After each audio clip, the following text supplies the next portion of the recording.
नमस्कार दर्शकों, एक बार फिर से आप सभी का स्वागत है एक और वाव वेडनेसडे फ्यूचर विश्वविद्यालय के प्रांगण से। मैं doctor Pankaj Kumar Mishra as a pro vice chancellor and non visiting vice chancellor आप सबका हार्दिक अभिनंदन और स्वागत करता हूं। आज बड़े सौभाग्य की बात है कि हमारे बीच में डॉक्टर शिल्पी दीक्षित जी हैं।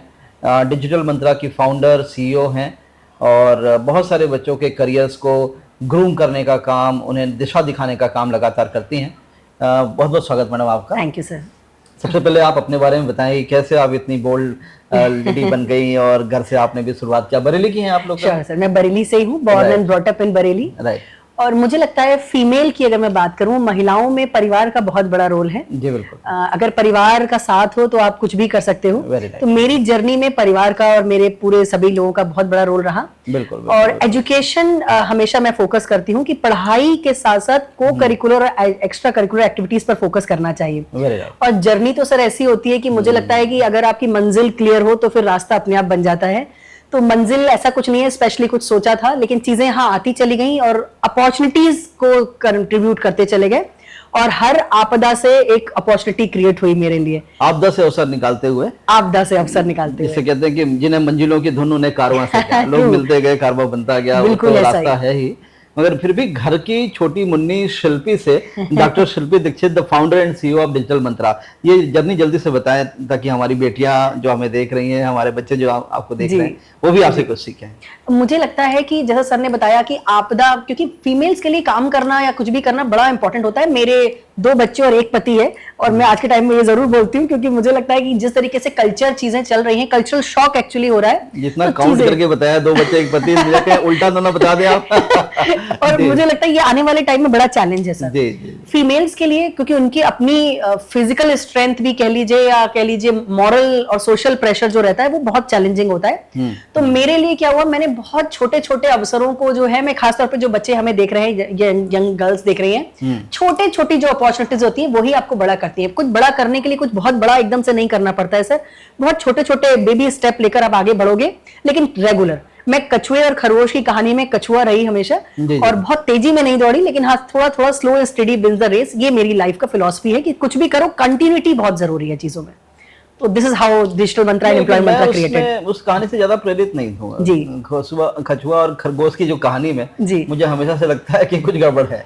वो सिखाने के लिए, बताने के लिए जरूर कहा गया कि the consistency will lead you to the success, not the speed. Definitely. But again आज जिस हिसाब से वर्ल्ड प्रोग्रेस पे है, स्पीड तो चाहिए, मैटर करती है। बिल्कुल बिल्कुल, क्योंकि उस कहानी के भी आगे के कई वर्जन्स है, तो पहलू है उसके भी। राइट। ये पूरा रहा सर। बिल्कुल। तो वो मुझे लगता है एक और चीज चैलेंज आया, वो ये आया कि ये बना इसलिए क्योंकि मैं तो सीधी सादी प्रोफेसरशिप में थी और पढ़ाने का काम करती थी, लेकिन जो मुझे चैलेंज नजर आ रहा था आगे चलकर, वो आ रहा था जॉब्स को लेकर। सो डिजिटल मंत्रा की जो जर्नी बनी वो एम्प्लॉयमेंट मंत्रा से ओरिजिनल हुई। लोग हमारे पास नौकरी के लिए आते थे बट स्किल्ड नहीं होते थे सर। स्किल्ड नहीं होते थे। अब मेरे पास नंबर ऑफ जॉब्स है लेकिन लोग नहीं है लगाने के लिए। Then we started digital mantras कि हम लोगों के स्किल्स पर काम करते हैं और फिर वहां से जॉब्स को क्रिएट करते हैं। तो डायरेक्टली जो नहीं जा सकते उनको सिखाकर फिर सर पूरा ट्रेन कर फिर मार्केट में तैयार करते हैं। तो this is how the digital Mantra created. Great. तो जो स्किल की बात आपने करी, कुछ दिनों पहले प्रधानमंत्री skill department, national skill development corporations और बहुत सारे प्रयास भारत सरकार ने किए। उसके बाद भी, प्रयास के बाद भी कोई बहुत ज़्यादा ऐसा कोई फीचर या कोई फ़ायदा तो समझ में आया नहीं जी। और इन फायदे को समझने के लिए देखा गया कि स्किल का मतलब फिर पता चला कि वेल्डिंग सीख लो और उसके बाद इलेक्ट्रिसिटी का काम सीख लो, DTP कंप्यूटर ऑपरेटर सीख लो। तो जो स्किल की बात की गई मुझे लगता है बहुत छोटे लेवल पे आंका गया कि उस तरीके से skill, I mean, how you are communicating to the pupil, it's again a skill. How you are talking to the pupil, it's again a skill. अंग्रेजी बोलने का एक स्टाइल है, वो भी एक स्किल है। तो स्किल गैप इंडिया में है। बावजूद इसके अगर बात करें तो देश जिस गति से बढ़ रहा है, हम विश्व की 4थी बड़ी इकोनॉमी बन चुके हैं और बहुत जल्दी हम 3rd लार्जेस्ट इकोनॉमी बनने की तैयारी में हैं। वहीं पर साथ में आप देखें तो बच्चा जो है 12वीं पास करने के बाद जब कॉलेज में आ रहा है तो केवल 28 बच्चा ही कॉलेज आ पा रहा है। तो GER भी हमारा कम है, ग्रॉस एनरोलमेंट रेशियो भी कम है। और जो बच्चा कॉलेज में आ भी रहा है तो ना उसे अपनी डोमेन स्किल पता है, ना उसे टेक्निकल नॉलेज है, ना कम्युनिकेशन स्किल पता है। तो स्किल गैप कैसे महसूस करती हैं, क्या है स्किल गैप, कैसे डिफाइन करती हैं आप? सर मैं ना बड़ा खरा बोलने के लिए फेमस हूँ, और मैं आपने जो गवर्नमेंट की बात से शुरू करा, एक्चुअली प्रॉब्लम क्या है कि गवर्नमेंट के प्रोजेक्ट्स आते हैं, अबंडेंस आते हैं, लेकिन जो धरातल लेवल पर काम होना चाहिए ना, जो फाउंडेशन लेवल पे काम होना चाहिए, वहां चीजें मिस हो जाती हैं। मैं कई प्रोजेक्ट्स में जुड़ी हुई हूँ, तो चीजें आते आते जो ग्राउंड लेवल पे बड़ा टाइम लग जाता है, और जब आती भी है तो उसकी ओरिजिनल फॉर्म में नहीं आती है जिस फॉर्म में है। स्किल गैप की अगर मैं बात करूं सर, जो आपने बोला कि छोटी प्रोफाइल को लेके तो गवर्नमेंट ने काम किया, लेकिन एक्चुअल में जो स्किल गैप है, एआई आ चुका है, अभी एआई एजेंट्स पे काम हो रहा है। जी जी। तो अगर एज एन ओनर मैं अपनी बात करूं, मैं एक ऐसे आदमी को नौकरी पर क्यों रखूंगी जिसके स्किल के संग मुझे कंप्रोमाइज करना पड़ेगा, rather I choose an AI. और इसमें कोई दोराहे नहीं है। देखिए मैं ये कह दूं कि एआई का यूज मत करो या it is harm to human, तो ये कहना बेवकूफी है आज के टाइम में, क्योंकि कंधे से कंधा मिला के चलना पड़ेगा, जो जमाना है उसको समझना पड़ेगा।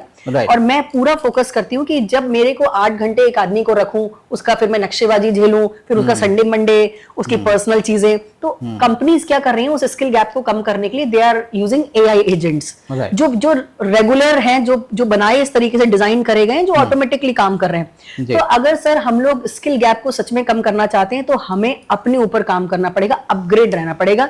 जो स्किल गैप है वो कुछ ऐसा स्पेशल नहीं है, skill gap is just lack of knowledge and presence of skill. Okay, मुझे जो लगता है बहुत अच्छी तरीके से आपने स्किल गैप को डिफाइन किया, और आपको जान के अच्छा लगेगा कि फ्यूचर विश्वविद्यालय जो देश की पहली एआई एनेबल्ड यूनिवर्सिटी होने का क्लेम करती है, और बाद में जिसको कहते हैं ना, जब आप सक्सेसफुली किसी एक चीज को लॉन्च करते हो फिर उसकी कॉपी बनना शुरू होता है। तो हमने भी जब 6 मार्च को जब India first AI enabled university launch किया, हमारे अंदर उसी प्रकार का आत्मविश्वास था, जैसे सचिन तेंदुलकर जब पूरा शतक पूरा करने के बाद जिस प्रकार के कॉन्फिडेंस थे, वैसे कॉन्फिडेंस हमारे अंदर भी था। वही कॉन्फिडेंस आप मिशन मंगलम मूवी में आप देखते हैं कि अक्षय कुमार जो होते हैं वो कहते हैं world we did it, copy that. तो वो कॉपी दैट हुआ। चंडीगढ़ यूनिवर्सिटी उन्नाव ने भी हमें कॉपी किया, डीवीएस ग्लोबल ने कॉपी किया, ग्राफिकेरा ने कॉपी किया, बहुत सारी यूनिवर्सिटीज ने कॉपी किया। वो भी अपने आप को लिखने लगे। वो किसी ने कहा हम मोस्ट एआई एनेबल्ड कैंपस हैं, किसी ने कहा हम most generative AI enabled campus हैं। सिर्फ कहने से या बातों से मुझे लगता है कि कोई फायदा नहीं होगा, लेकिन फ्यूचर विश्वविद्यालय के प्रांगण में आपको वचन देते हैं, आपको एश्योर करते हैं कि एआई पर हम लोग बहुत रिग्रेसली काम कर रहे हैं, और एआई के माध्यम से हम लोग फर्स्ट ईयर का अगर बच्चा आ रहा है, फर्स्ट सेमेस्टर में एआई फॉर एवरीवन का कोर्स कर रहे हैं, थर्ड सेमेस्टर में हम दे रहे हैं उसे एआई फॉर डोमेन, बीबीए और एमबीए का बच्चा एआई फॉर मैनेजर करेगा, इंजीनियरिंग का बच्चा एआई फॉर इंजीनियर्स करेगा, फार्मेसी का बच्चा एआई फॉर फार्मासिस्ट करेगा। इस तरीके का क्वेश्चन हमने डेवलप किया, हमने एक पूरा जो कोर्स है वो डेवलप करी, और सभी 12 डोमेन पे हम ये काम कर रहे हैं। मैं इसीलिए आपकी बात को कनेक्ट करते हुए आगे बोलना चाहूंगी कि सर आपने वो कहानी तो सुनी होगी कि अगर शिकारी खड़ा है और कबूतर आंखें बंद कर ले और वो सोचे मैं बच गया, तो ये तो संभव नहीं है। तो शिकारी इज एआई, और हमारे बच्चे या जो भी स्टूडेंट है इस माध्यम से देख रहे हैं, अगर वो ये सोच ले रहे हैं कि नहीं मेरे को फर्क नहीं पड़ता, या आने वाले टाइम में मैं नहीं, मैं केवल पॉजिटिव बैठा रहूंगा या ऐसा करूंगा, तो ऐसा होने वाला नहीं है। बहुत तेजी, सिलिकॉन वैली को अगर आप देखें तो आपको समझ में आएगा कि कितनी तेजी से टेक्नोलॉजी चेंज हो रही है। हमारे आसपास एक ऐसा एनवायरनमेंट बन चुका है, आने वाले 5 साल में चीजें बिल्कुल ड्रास्टिक चेंज होने वाली हैं। मुझे लगता है अभी तक का सबसे बड़ा ह्यूमन इन्वेंशन आग था, लेकिन अब जो एआई आ रहा है वो मुझे लग रहा है ट्रांसफॉर्मेशन लेके आने वाला है, और वो स्किल सेट की दुनिया में चीजें चेंज कर देगा। कैसे समझते हैं एआई? जैसे आपने कहा कि अपनी इमेज अपलोड करी और आपने कहा इसकी गिबली इमेज बना दो, तो गिबली इमेज बना दिया। तो आपको लगता है कि एआई आज की चीज है? पुरातन संस्कृति में अगर वापस जाएं तो राम और रावण के युद्ध के बारे में सब कुछ पता है कि माता सीता ने बड़ा जिद किया अपने पतिदेव अपने श्री रामचंद्र जी से, कहा कि भैया ये जो हिरण है वो हमें चाहिए, सोने का हिरण हमें चाहिए। तो सोने का हिरण जैसा कोई चीज तो थी नहीं, उसने ट्रांसफॉर्म किया था। तो आर्टिफिशियल इंटेलिजेंस तो उस समय से राइट, उस समय हम उसे कहते थे माया। द वर्ड इज माया। तो आर्टिफिशियल इंटेलिजेंस समवेयर माया। और माया के फिर 2 प्रकार थे, रावण को कहा गया था और राक्षसों को कहा गया था मायावी, राइट। और श्री रामचंद्र जी को कहा गया था मायापति। If you are able to control all the मायाज, राइट, सारे आर्टिफिशियल इंटेलिजेंस की पूरी चीजों को कंट्रोल कर पाते हैं आप, तब आप बन जाते हैं मायापति। आर्टिफिशियल इंटेलिजेंस के आपने जैसे कहा कि एआई एजेंट बन जाते हैं, एक्सपर्ट हो जाते हैं, और उसे किसी गलत उपयोग के लिए करें, अनएथिकल यूज आप कर रहे हैं, तो फिर आप बन जाते हैं कहीं ना कहीं मायावी बन जाते हैं, डिस्ट्रक्टिव और कंस्ट्रक्टिव। तो ये मुझे लगता है शास्त्रों में हमारे पहले से था, बहुत पहले से हम उस पर काम कर रहे थे। वो अलग बात है कि धीरे धीरे चेतना पश्चिम से जब आती है तो हम ज्यादा उसको विश्वास करते हैं। तो बहुत ही सुंदर आपने बात बताई। स्किल गैप के बारे में आपने बताया, जो कि इसे कैसे कम कर सकते हैं, आर्टिफिशियल इंटेलिजेंस इसमें कैसे मदद करेगा, इसके बारे में कुछ बताएंगे सर? मुझे लगता है स्किल गैप को कम करने के लिए आपको मैदान में उतरना ही पड़ेगा। केवल वही वाली बात है ना कि तैरने के लिए आप किताब बैठ के पढ़ोगे और सोचोगे मुझे तैरना आ जाएगा स्विमिंग पूल के पड़ोस में बैठ के, तो पॉसिबल नहीं है। तैरने के लिए आपको समुद्र में या पूल में जाना पड़ेगा और आपको वहां जाके हाथ पैर मारने ही पड़ेंगे, तभी चीजें पॉसिबल होंगी। सही कहा आपने। अभी बच्चे क्या कर रहे हैं, मैं बहुत सटीक और साफ बच्चों से बोलती हूँ कि हम लोग को बहुत टाइम होता है स्टूडेंट के पास, लेकिन वो टाइम वेस्ट करते हैं। मैं ये तो नहीं कह रही कि आप रील्स मत देखो, स्क्रॉल मत करो, आप सब कुछ करो, लाइफ में सभी चीजों की उतनी इंपॉर्टेंस है, लेकिन आप not at the cost of your education, your skill set. जो चीजें आपका फ्यूचर बनाने वाली हैं, आपका करियर डिसाइड करने वाली हैं, उसको आपको टाइम देना ही पड़ेगा। तो इसमें हम लेजी नहीं हो सकते या इसको हम अवॉइड नहीं कर सकते। तो स्किल गैप को कम करना है। तो अभी एक और चैलेंज आता है सर, कॉलेजेस के संग भी है। क्योंकि आप कॉलेज से हैं और आपके पास एक बहुत बड़ा दायित्व है एज एन लीडर, समझाने का, बताने का और उसको आगे ले जाने का। बच्चे जो हैं, अगर आप पूछो कि आप क्या करना चाहते हो, जैसे हमारे पास जॉब के लिए आते हैं तो आई आस्क किस प्रोफाइल के लिए अप्लाई करा है, किसी भी प्रोफाइल के लिए। दे इवन डोंट नो कि हम इस कोर्स को करके या इस पढ़ाई को करके किन किन जॉब्स में अप्लाई कर सकते हैं। तो जो लैक ऑफ नॉलेज है, लैक ऑफ अवेयरनेस है, और कुछ नहीं है। गैप तो यही है ना, चीजें ऐसा तो है नहीं कि है नहीं, चीजें सब अवेलेबल हैं, लेकिन गैप की उसकी वजह से आ रहा है लैक ऑफ अवेयरनेस की वजह से, लैक ऑफ नॉलेज की वजह से। और उसका भी रीजन वही है, हम लोग इतने सेल्फ सेंटर्ड हैं अपनी चीजों में कि हम आसपास जो चेंजेस हो रहे हैं उस पर ध्यान नहीं दे रहे हैं। तो मेरा मानना यह है कि अगर आपको पढ़ाई ऐसे नहीं करनी चाहिए कि मुझे ये पढ़ने के बाद अब मैं सोचूं कि अब मैं क्या कर लूं, क्या करना है उसके बेसिस पर आप पढ़ाई शुरू करो। अगर आपको एचआर की प्रोफाइल में जाना है, जो अब आने वाले टाइम में ये भी चैलेंज है, मैं एआई की बात चली, हम कंपनीज के नाम बता दें आपको, टेली परफॉर्मेंस, टेक महिंद्रा जैसी कंपनियां पहले 3 राउंड जो कभी एचआर रिक्रूटर लिया करते थे, आज के टाइम में रीवा नाम का एआई टूल ले रहा है। ओके। तो जो नौकरियां पहले लोग कंपनी में 50 लाख अगर हायरिंग होती थी, तो अब मात्र 5 लाख हो रही है, और बचा हुआ काम जो है वो एआई कर रहा है। तो ये चैलेंज तो है। तो ऐसा नहीं है एआई आने से नौकरियां खत्म हो जाएंगी, ये भी लोगों को लगता है। नौकरी नहीं खत्म हो रही है, लेकिन हाँ, वो जो मीडियोकर स्टूडेंट्स हैं या मिडिक्योर लोग हैं जो अपने आप को अपग्रेड और अपग्रेड नहीं कर रहे, उनकी डेफिनेटली उनके लिए चैलेंज है। एआई पे काम करने के लिए भी लोग चाहिए। तो अब वो लोग चाहिए जो उस टेक्नोलॉजी के साथ कंधे से कंधा मिला के और उसके संग हैंडशेक करके आगे बढ़ना चाह रहे हैं। तो this is the scenario of present scenario. और फ्यूचर यूनिवर्सिटी में मैं बैठी हुई हूँ, और मुझे लगता है फ्यूचर जो है वो प्रेजेंट का ही प्रेडिक्शन है। जो आज हम कर रहे हैं उसी से फ्यूचर बनता चला जा रहा है। तो ये एक सिनर्जी है, एक सिस्टम है, एक सीरीज है चीजों की। जैसे एआई के लिए कह रहे हैं आप, तो फ्यूचर की कोई टेक्नोलॉजी नहीं है ये। एआई जो है प्रेजेंट की टेक्नोलॉजी है, जिसे आप ढंग से सीख गए, समस्या ढंग से कर लिया तो आपका फ्यूचर ठीक ठाक हो जाएगा। और इसीलिए हमने इंडिया की पहली एआई यूनिवर्सिटी को बनाने का प्रयास किया, जहां हमने कहा कि बच्चे को डे 1 से, आई मीन फर्स्ट सेमेस्टर से ही एआई फॉर एवरीवन के पाठ्यक्रम की जानकारी दी जाए, बहुत बढ़िया। एक तरफ हायर एजुकेशन डरा हुआ है, एक स्कूल एजुकेशन डरा हुआ है कि कितना भी डिफिकल्ट क्वेश्चन दीजिए, असाइनमेंट दीजिए, बच्चा उसको चैटजीपीटी से कॉपी करके सबमिट कर देगा।